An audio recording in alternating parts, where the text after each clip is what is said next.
India versus south Africa మధ్య జరిగిన 4వ టీ20లో టీమిండియా బ్యాటర్లు చాలా అద్భుతమైన సెంచరీలతో రాణించి టీమిండియా విజయంలో కీలక పాత్ర పోషించారు. ముఖ్యంగా తిలక్ వర్మ, సంజు శాంసన్ చాలా అద్భుతంగా బ్యాటింగ్ చేశారని శ్రీలంక మాజీ ప్లేయర్ అయిన లసిత్ మలింగ ఓ సోషల్ మీడియా ద్వారా తెలిపాడు. అనంతరం వీళ్లిద్దరూ మాత్రం టీంలో ఉంటే మాత్రం టీ20లో టీమిండియాను ఓడించడం చాలా కష్టమని లసిత్ మలింగ ఓ సోషల్ మీడియా ద్వారా తెలిపాడు. ఎందుకంటే టీమిండియాలో సంజు శాంసన్ చాలా డేంజరస్ బ్యాట్స్మన్. అతను కనుక క్రీజులో నిలదొక్కితే మాత్రం ప్రత్యర్థి బౌలర్లకు చుక్కలు చూపిస్తాడని అన్నాడు. కావున అతన్ని తట్టుకోవాలంటే ఏ బౌలర్ వల్ల కాదని పేర్కొన్నాడు. అలాగే తిలక్ వర్మ కూడా చాలా డేంజరస్ బ్యాట్స్మన్ అని అన్నాడు.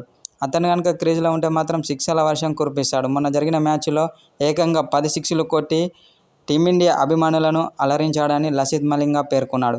కావున టీమిండియాను ఇప్పుడున్న ఫామ్లో టీ20లో ఓడించడం చాలా కష్టమని మలింగ అన్నాడు.